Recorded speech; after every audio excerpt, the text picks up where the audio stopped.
Hi అండి, అందరూ ఎలా ఉన్నారు? ఈ రోజున ఇంకొక పాటని ధ్యానించుకుందాం. తెలుగు ఆంధ్ర క్రైస్తవ కీర్తన నుంచి ఇంకొక పాటని ధ్యానించుకుందాం. ముందుగా ఈ విషయం చెప్పండి, మీరు ఇప్పుడు ఈ రికార్డింగ్ వింటున్నారు అంటే దేవుడు మిమ్మల్ని చాలా భద్రంగా తన రెక్కల కింద కాచి కాపాడాడు కదా. అందుకు గాను మీరు దేవునికి కృతజ్ఞతలు చెప్పుకున్నారా? ఈ సమయం వరకు మిమ్మల్ని ఎన్ని ఆపదల నుంచి, ఎన్ని అపాయాల నుంచి, ఎన్ని భయంకరమైన పరిస్థితుల నుంచి ఆదుకున్నాడో మన యేసయ్య. అన్నిటికీ థ్యాంక్స్ చెప్పుకున్నారా? ఓకే. ముందుగా చిన్న ప్రార్థన చేసుకుందాం, తర్వాత మనం పాటని ధ్యానించుకుందాం. యేసయ్య, మీకు అనేక వందనములు. ఈ సమయం వరకు మమ్మల్ని అందరినీ రక్షించినందుకు మా అందరి తరపున నీకు కృతజ్ఞతలు, నీకే స్తుతి స్తోత్రములు చెల్లించుకుంటున్నాను యేసయ్య. మేము ఈరోజు బేతాల్ జాన్ గారు రాసిన ఇంకొక పాటని ధ్యానించుకుంటుండగా మీరే మాకు సహాయం చేయండి, మాతో ఉండండి. సంతోషంగా హృదయపూర్వకంగా ఆ పాటను మేము పాడుకుంటూ అర్థం చేసుకుంటూ మీరే మాకు సహాయం చేయమని, మీ కృప చూపించమని యేసయ్య మిమ్మల్నే బ్రతిమాలుకుని వేడుకుంటున్నాం తండ్రి. ఆమేన్. ముందుగా మనం పాటని ధ్యానించుకునే ముందు ఒక చిన్న వచనాన్ని ధ్యానించుకుందాం. ఆ వచనం ధ్యానించుకున్న తర్వాత మనం పాటని పాడుకుందాం. అయితే వచనం వచ్చేసరికి కీర్తనల గ్రంథము 15వ అధ్యాయము 2వ వచనం. యథార్థమైన ప్రవర్తనను కలిగి నీతిని అనుసరించుచు హృదయపూర్వకంగా నిజము పలుకువాడే. అంటే మొదటి వచనం చదువుకుంటే, యెహోవా నీ గుడారములలో అతిథిగా ఉండదగిన వాడెవడు? నీ పరిశుద్ధ పర్వతం మీద నివసింపదగిన వాడెవడు? ఎవరైతే యథార్థమైన ప్రవర్తన కలిగి నీతిని అనుసరించుచు హృదయపూర్వకంగా నిజం పలుకుతారో వాళ్ళే. అంటే దేవుని యొక్క గుడారంలో, దేవుని షెల్టర్లో మనకి స్పేస్ కావాలంటే, మనకి కొంచెం చోటు దొరకాలంటే ఆయన పరిశుద్ధ పర్వతం మీద, హోలీ మౌంటైన్ మీద, అంటే యేసయ్యతో పాటు మనము జీవించగలగాలి అంటే, నివసించగలగాలి అంటే దానికి మనకి ఉండాల్సిన అర్హత ఏంటంటే యథార్థమైన ప్రవర్తన. అంటే లోపల ఒకటి బయట ఒకటి కాకుండా ఒకటే మాట, ఒకటే లోపల ఏం ఉద్దేశం ఉందో మనం బయటకు కూడా అట్లానే ఉండగలగాలి. అంటే మంచిగా ఉండగలగాలి. అంటే లోపల ద్వేషం ఉండి బయటకి ద్వేషం ప్రకటించమని కాదు, కానీ యథార్థమైన ప్రవర్తన కలిగి నీతిని అనుసరించు, నీతిని ఫాలో అవుతూ, అంటే నీతి అంటే స్వనీతి ఉంటుంది, దుర్నీతి ఉంటుంది, దేవుని నీతి ఉంటుంది. మనం దేవుని నీతినే జరిగించాలి. అది కూడా మనం చాలా చోట్ల చదువుకుంటాం. దేవుని నీతిని నెరవేర్చువాడే దేవుని రాజ్యంకు అర్హుడని మనం చదువుకుంటాం కదా. సో దేవుని నీతిని అనుసరించాలి, హృదయపూర్వకంగా హార్ట్ఫుల్గా నిజం పలకాలి, ట్రూతే చెప్పాలి. ఎందుకంటే Jesus is the way, life and the truth కదా. నిజమే పలకాలి. ఎవరైతే ఈ క్వాలిటీస్ అన్నిటినీ మీట్ అవుతారో వాళ్ళే దేవుని యొక్క సన్నిధిలో నివసించడానికి ఎలిజిబుల్ అనమాట. ఈ మంచి వాక్యాన్ని మనం హృదయంలో జ్ఞాపకం ఉంచుకుందాం, మనల్ని మనం పరిశీలించుకుందాం. అయితే ఈ రోజుకి కీర్తనలు 113వ అధ్యాయము, క్షమించాలి, తెలుగు ఆంధ్ర క్రైస్తవ కీర్తన నుంచి 113వ కీర్తన, బేతాల్ జాన్ గారు రాసిన 113వ కీర్తన, క్రీస్తు జన్మ దినోత్సవము అని ఉంటుంది. అంటే ఈ పాటను ఎక్కువ క్రిస్మస్ రోజు పాడుకుంటారు చర్చెస్లో. అయితే దేవుడు రోజు మనలో జన్మిస్తూనే ఉంటారు, రోజు మన చుట్టూ మనకి ఉంటూనే ఉంటారు. ఇది మనం ఎప్పుడు సంతోషంగా ఉంటూ దేవుణ్ణి మనం ఎప్పుడు స్తుతించడానికి కూడా మనం ఇది పాడుకోవచ్చు. రాగం వచ్చేసి శంకరాభరణము, తాళం వచ్చేసి ఆది. సంతోషించుడి అందరూ నాతో సంతోషించుడి, ఇది పాట. ఈ పాటను మనం ధ్యానించుకుందాం. సంతోషించుడి అందరూ నాతో సంతోషించుడి, యొక్క వింతయగు కీర్తన బాడవచ్చితిని సంతోషించుడి, నాతో సంతోషించుడి. సంతోషించుడి అందరూ నాతో సంతోషించుడి, యొక్క వింతయగు కీర్తన బాడవచ్చితిని సంతోషించుడి, నాతో సంతోషించుడి. అంధకారమయమైన భూమి నాద్యాంతము వెలిగింప, దాని ఆవేశము దొలగింప, వందితుండు క్రీస్తేసునాథుడు వచ్చే ప్రకాశుండై భూమికి నీచే ప్రకాశంబు. సంతోషించుడి అందరూ నాతో సంతోషించుడి, యొక్క వింతయగు కీర్తన బాడవచితిని సంతోషించుడి, నాతో సంతోషించుడి. పాపులపై దేవునికి కలిగిన ప్రబలమైన దయను లోకమున చూపింపగవలెను. చూపకపోయిన లోపము మనపై మోపబడును నిజము, వేగము చూపుదమా పదము. సంతోషించుడి అందరూ నాతో సంతోషించుడి, యొక్క వింతయగు కీర్తన బాడవచితిని సంతోషించుడి, నాతో సంతోషించుడి. ఈ పాట చాలా పోయిటిక్గా, అంటే మనకి ఉంటుంది కదా పోయిట్రీ అని, పద్య భాగం గద్య భాగం అని మనం తెలుగు చదువుకునేటప్పుడు చదువుకుంటాం కదా, అలా పాట రూపకంగా ఇది రాశారు.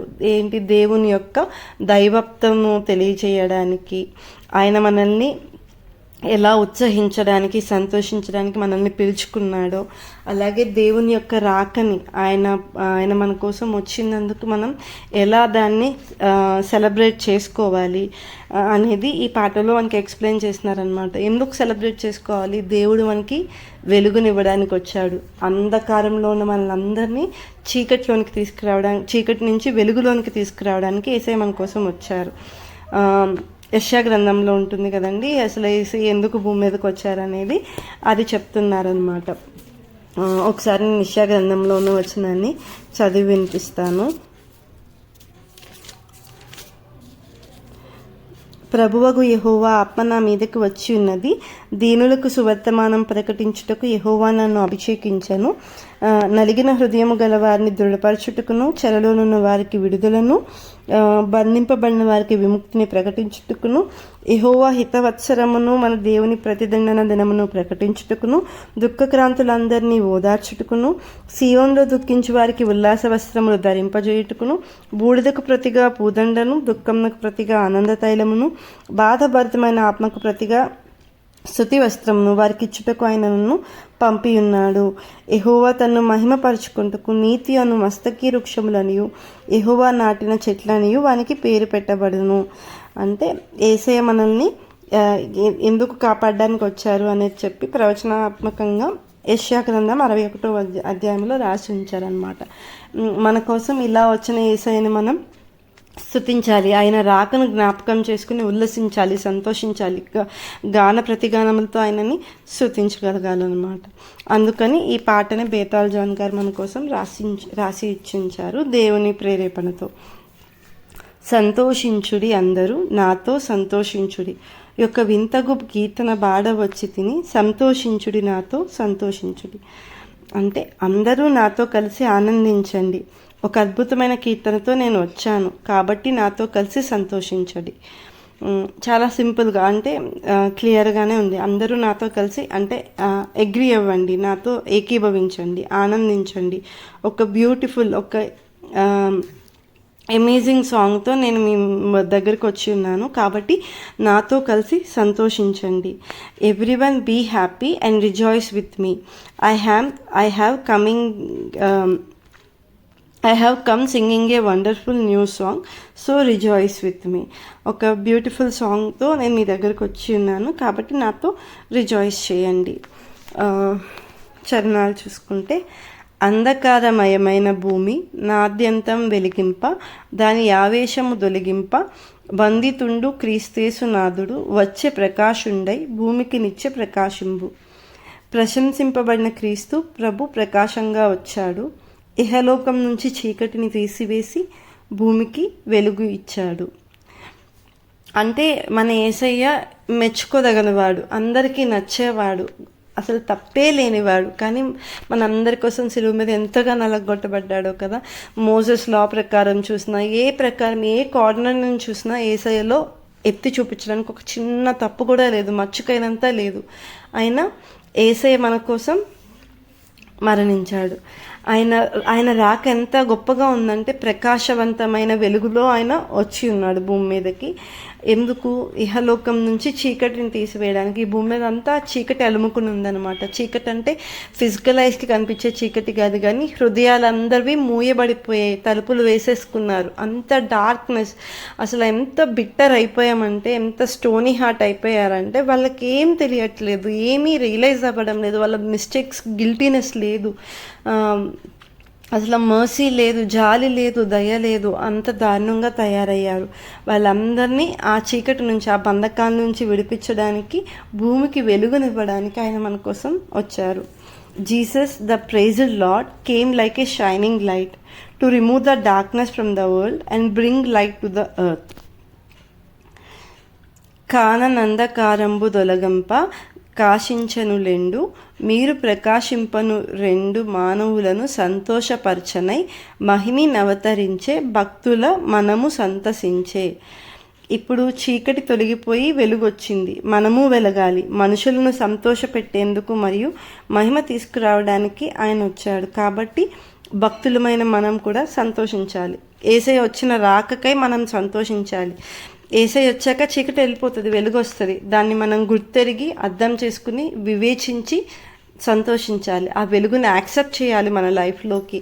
అప్పుడు ఆయన ఎందుకు వచ్చారు? మనల్ని హ్యాపీగా ఉంచడానికి, అలాగే ఆయన మహిమ తీసుకురావడానికి, దేవునికి మహిమ తీసుకురావడానికి ఆయన భూమి మీదకి వచ్చారు. ఇదంతా తెలిసిన మనము, ఆయన భక్తులుగా, ఆయనను వెంబడించే వారిగా ఉన్న మనము సంతోషించాలి. మిన్ను నుండి సంతోషోదయము మిగుల ప్రకాశించే హృదయముల దగుల ప్రకాశించే. మన్నించండి, పైన వచనానికి ఇంగ్లీష్ మీనింగ్ వచ్చేసి, now that the darkness is gone and light has come, let us also shine. He came to make people happy and bring glory. So as believers let's rejoice. Next వచనం, మిన్ను నుండి సంతోషోదయము మిగుల ప్రకాశించే హృదయముల దగుల ప్రకాశించే. మున్ను చేయబడిన వాగ్దత్తము తిన్నగా నెరవేరే భక్తుల కన్ను లాసదీరే. పైనుంచి సంతోషకరమైన వెలుగు వచ్చింది, అది మన హృదయాల్లో ప్రకాశించింది, మనల్ని వెలిగించింది. ఇప్పటికే ఇచ్చిన వాగ్దానం, దేవుడు మనకిచ్చిన వాగ్దానం నెరవేరింది. భక్తుల కళ్ళకు వెలుగు వచ్చింది, మన కళ్ళకు వెలుగు వచ్చింది అనమాట. అప్పటి వరకు జీవం లేకుండా, నిరుత్సాహంతో, నిస్సహాయతతో అట్లా అందరూ సప్రెస్ అయిపోయి ఉన్నారనమాట. అలాంటి వాళ్ళందరికీ వెలుగు వచ్చింది. From above came A joyful light which shined brightly in hearts.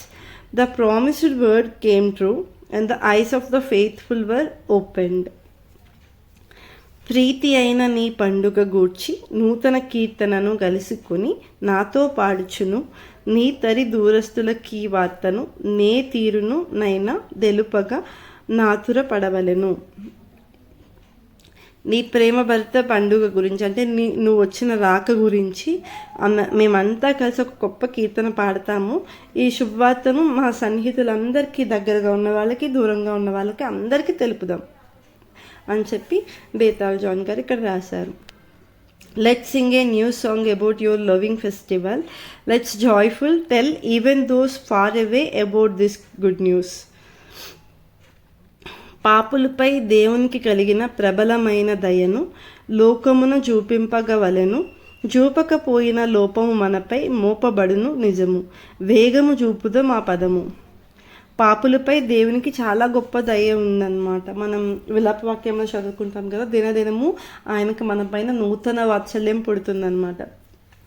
అందుకని మన మీద దయతో, మన మీద జాలితో మనం నశించిపోతున్నామని అర్థం చేసుకుని మనకి దయని చూపించి ఈ లోకానికి వచ్చారు.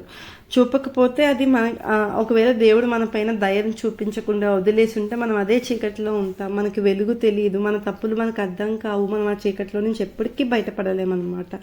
అలా ఉండకుండా మన మీద దయ చూపించి ఆయన మనల్ని చీకటి నుంచి కాపాడారు. కాబట్టి ఆ సత్య మార్గాన్ని, దేవుడు మనకి చూపించిన సత్య మార్గాన్ని త్వరగా అర్థం చేసుకుని మనం ఆ మార్గంలో నడవడమే కాకుండా మనకు తెలిసిన వాళ్ళందరినీ కూడా నడిపిద్దాం, వాళ్ళందరికీ కూడా ఈ సత్య మార్గాన్ని పరిచయం చేద్దాం. అని ఇక్కడ అర్థం. We must show God's great mercy towards sinners to the world. If we don't, the fault is ours. So let us quickly show the right path. ఒకవేళ ఇలా చూపకపోతే అది మన తప్పైపోతుంది. కాబట్టి మనం చూపించాలి. మనం తెలుసుకున్న సత్య సువార్తని అందరికీ తెలియజేయాలి. మనం తెలుసుకున్న శుభవార్తను మన సన్నిహితులందరికీ పరిచయం చేయాలి. యేసయ్య, ఈ పాటను మేము ధ్యానించుండగా మీరు మాకు చేసిన సహాయంకి మీకు అనేక వందనములు. వినిన మా అందరికీ సహాయం చేయండి. ఇది వింటున్న వాళ్ళకి ఉపయోగపడుతుందని వాళ్ళ ఆత్మలు ప్రభా ఎంకరేజ్ చేయబడుతున్నాయని నేను నమ్ముతున్నాను యేసయ్య. ఈ నా ప్రయత్నంలో ఏమైనా తప్పు ఉంటే, స్వార్థం ఉంటే, దీనివల్ల ఉపయోగం కాకుండా నష్టం ఎక్కువ జరిగేది ఉంటే నాకు తెలియచేయండి యేసయ్య.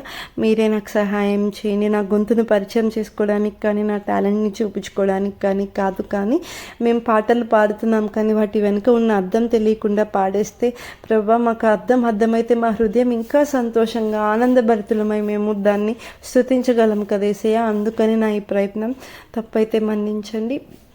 నిజంగానే నువ్వు వచ్చిన రాకకై మేము అందరం సంతోషించాలి యేసయ్య. ఈ సువార్తను మాతోనే అట్టి పెట్టుకోకుండా మా చుట్టూ ఉన్న వాళ్ళకి, మా దూరస్తులకి అందరికీ దీన్ని పరిచయం చేయాలి. అందరినీ నీ వెలుగులోనికి నడిపించాలి. అట్టి భాగ్యాన్ని, అట్టి ధైర్యాన్ని, అట్టి ప్రోత్సాహాన్ని మాలో పెట్టమని వేడుకుంటూ మా చుట్టూ ఉన్న ఆటంకాల్ని, అడ్డంకుల్ని, మా చుట్టూ ఉన్న సాతాను శక్తులను అన్నింటినీ లయపరచమని యేసయ్య మా కోసం మరలా రానయ్యున్న మీ పాదములకు మీ నామంలో అప్పగిస్తున్నాం తండ్రి. ఆమేన్. థ్యాంక్స్ అండి అందరికీ.